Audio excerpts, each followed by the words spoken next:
Say goodbye to programming in Roblox Studio. Hello, my name is Godzilla. And I'm going to compare GPT-3 versus GPT-4. I'm going to use artificial intelligence plugin made for Roblox Studio. As you know, you can earn a lot of Robux on Roblox, and this video will take you to the next level. So make sure you watch the entire video. We will conduct benchmark testing on GPT-3 and GPT-4 to see which model performs better. I'm interested in knowing if those AI language models are able to create 3D assets in Roblox Studio. House is a very simple concept, everybody understands it. Let's see if GPT-3 and 4 are able to understand it as well. The language models have understanding what is a house. It has a roof, floor and walls. Let's see how GPT-4 compares to GPT-3. The prompt is same, but I noticed that the keyword completed and workspace is very important in the prompt. If I don't mention them, then the result will not be very good.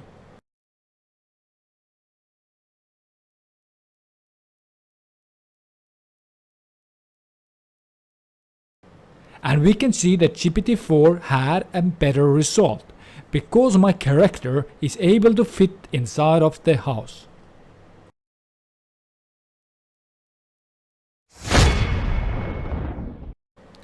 I have been working on a boxing game for a long time, so I was wondering if AI could help me build the game. And if you're interested, the link is in the description. The prompt is very simple and short. Let's see the results. GPT-3 result is understandable. Let's run the same prompt also for GPT-4.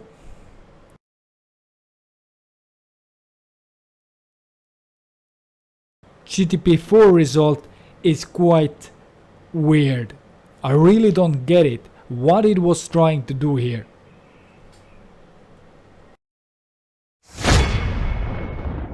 Let's build now a tree. A tree should be a lot easier than a boxing ring. Let's see if those language models agree with us. GPT-3 result is kind of unique. The tree is fallen over. 3D space is very hard for language models. Let's see now GPT-4 result. Perhaps this one is slightly better. So now we ran the code and we can see GPT-4 result is a lot better. This actually reminds me a tree. Highscore is another very common concept. It is needed in every game. So let's see what happens. We can see that GPT-3 was able to generate bunch of code, but if we play the game then nothing shows up. I guess the position or sizes are wrong. Now let's run GPT-4. I like the code a lot more for GPT-4 and the result here is also a lot better. I actually can see results on the part.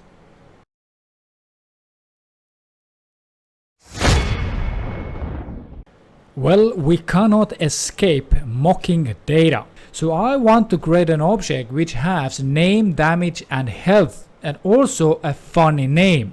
GPT-3 got the stuff done. The objects are gradually becoming more difficult, but if we look those names are not very funny. But if we look now GPT-4, and also those names are actually funny. Funny Bunny is a funny name. A Crazy Daisy is a funny name as well.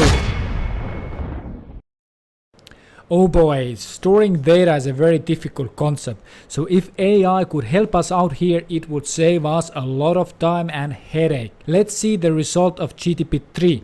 We want to create a part and user can click on the part and it will increase the score and it will be stored in data storage. We can see that GPT-3 was able to understand different player added events. It also understood a storage service, but we can see that it forgot to create a click detector.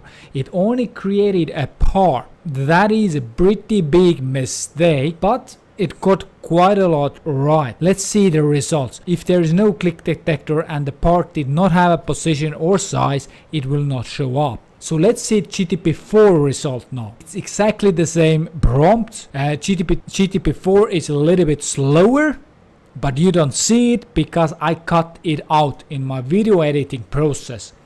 If we analyze now the code is quite similar, and we can also see that GPT-4 was able to create a click detector. So let's see what happens now. Well, I found actually one mistake here. The size was okay, but the position was a little bit bad and there was no anchored boolean set. Anchored boolean is a very important property, because if you don't do it, the click detector part will fall down and it will disappear. So we can see that the GPT-4 result was pretty good. So I'm very excited, and we can also see that if a player clicks on the click detector on the part, we can see that the score is increasing. And if we log out and we log back in, we can see that the score is still there. So good job. Let's see if language models are able to help us out with refactoring the code. Here I want the AI model to create me a new function. It must be able to take this function out and create a new function. And we can see that GPT-3 did not succeed. Let's see if GPT-4 is able to do it. And we can see that GPT-4 was able to understand and it was able to create a new function. Every professional developer knows that naming functions and variables is a very difficult and challenging concept. We can see that GPT-3 was not able to rename the function if the prompt was very short. So now we made the prompt a little bit longer and we can see that GPT-3 was able to get a better name. Let's try the same thing with GPT-4.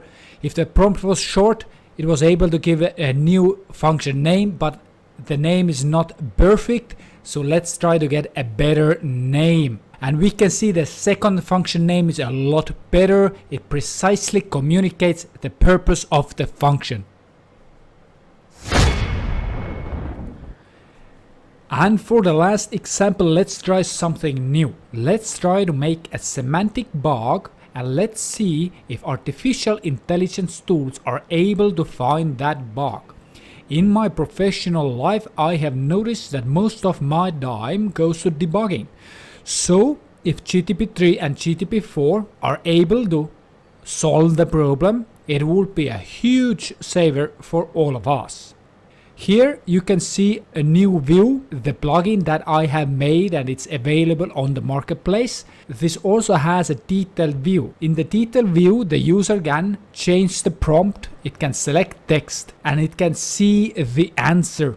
And we can see that GPT-3 was not able to find the bug, but if we run the same thing for GPT-4, we can see that it precisely found it. If this video created value, then please like and subscribe.